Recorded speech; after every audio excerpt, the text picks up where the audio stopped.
I think that's true. I think the twist, the thing that's particularly odd to me is like, so at first the president came out and, he had a whole Rose Garden speech where he announced the ghost gun rule. And then he announced Dettelbuck as the permanent nominee, a second nominee. And that certainly seemed to be in response to the public criticism, really, frankly, pretty harsh public criticism he was getting from the gun control groups. It was sort of surprising me. I didn't really, I don't really understand the political calculate. I mean, you're right in terms of like trying to motivate them to get out to vote, or at least to keep them engaged. If not to get out the vote, to keep the campaign cash flowing. I mean, you got to think too about how much money was spent electing Biden in 2020. Sure. So. Bloomberg's but then after that, and Michael Bloomberg and every time, they've been a big player in, state legislative races, not just congressional races, but I mean, they have been spending a lot of money trying to get anti-gun candidates elected. So if they feel like, well, this is going to be a bad year, we're going to try to, allocate our resources to shore up safe seats instead of, trying to spend to, keep more Democrats in office, that might be a factor as well. Yeah, no, I mean, that's all absolutely true. I mean, there's obviously good reasons why the president and his administration would want to make sure that the gun control advocates are happy for all those reasons that you laid out. I just always thought it was kind of an odd way for the gun control groups to go about trying to influence the president. But to be fair to them, it worked, right? I mean, it was the exact opposite approach, basically, of the NRA and the gun rights groups with Trump, where they didn't commonly go out and attack him in public. They tried to work behind the scenes. But I'm sure the gun control groups do that too, right? Yeah, right. So I mean, maybe this is just the better approach. I don't know. Clearly, it worked on Biden at least. But the weird thing to me is that he'd already done that stuff, and then he's taking this extra step of, in particular, kind of kicking Marvin Richardson on the way out, on his way out the door, and it's like. Because again, like you said earlier, he was going to be gone anyway. It wasn't like he was going to stay in there if Dettelbach's confirmation failed. He's an acting director; he can't stay that long. And they could have just waited until either Dettelbach got through or his nomination failed, and then put somebody else in.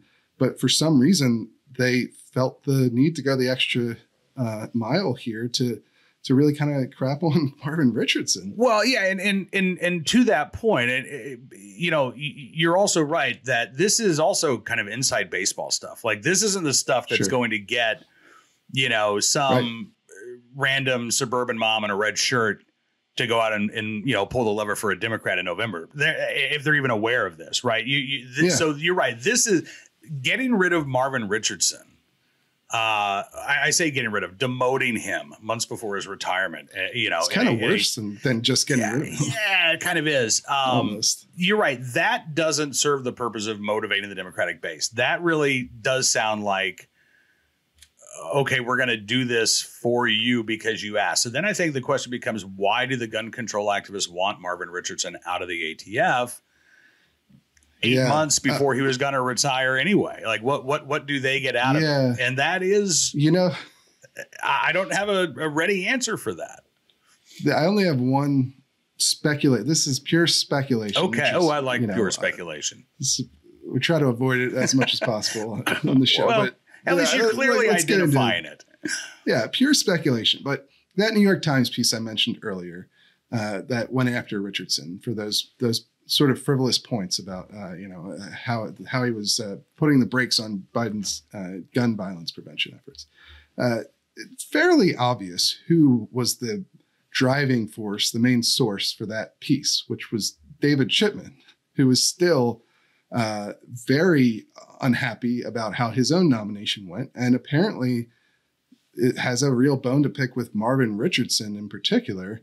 And so it almost feels as though David Chipman is doing a lot of has a lot of influence over how the administration is handling things with the ATF, which is, again, odd because he went out and was publicly trashing them continually since his nomination failed. Yeah, but you're right. I mean, this, again, pure speculation, but you could easily see Chipman's fingerprints over this. He has been very critical, but I also wonder if, despite the criticism, if not Biden, then, you know, one of the higher ups in the administration, maybe even Merrick Garland, you know, wants to do David Chipman a good turn, feels bad about how it all went down. Heck, maybe Merrick Garland and some, you know, or DOJ staffers or even White House officials felt like the White House should have done more. Maybe to try Susan to defend Rice Chipman.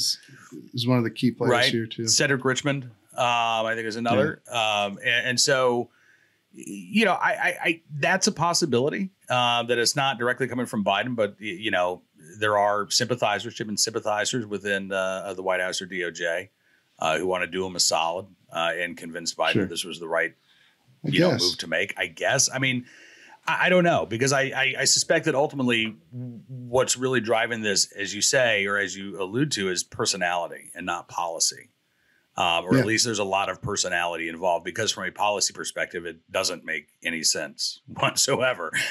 So it's got to be personal on some level. And yeah, David Chipman would be, you know, a pretty good suspect for someone who would want to get Marvin Richardson out of that job in an embarrassing and public fashion.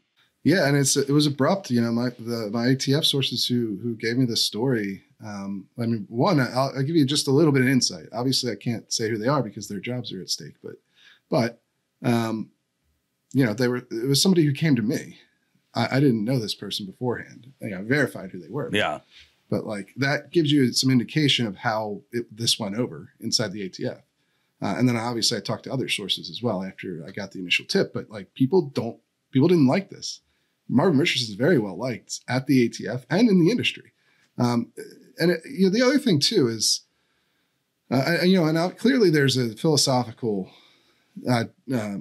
issue in that. Just the fact that he has relationships with the industry and is well liked by the industry it seems to be one of the driving points as to why the gun control groups don't like him. It's because, you know, if you look at the policy of the ATF during Marvin Richardson's reign, it's not as though the ATF has gotten softer on the industry in any way whatsoever. It's been quite the opposite. Really. In a number of policies, stuff that, you know, most people haven't ever heard of, like changes to Form 1, submissions for silencers, you know, just going after inspection, the stuff that Biden wants to do in terms of like the zero tolerance policy for any infractions. They're implementing a lot of that stuff. It's not as though Mitch Richardson is, you know, is it Gandalf who stands up and says, "You shut up"? Yeah, I think so. Not really a huge Lord of the Rings guy, but yeah. You look like, I mean, you could play him if you dyed that beard like. But yeah, I mean, it's not as though Marvin Richardson is like holding back what the administration wants to do on guns. At least not from the outside. It doesn't appear to be the case. So, you know, it's just such an odd thing to do. But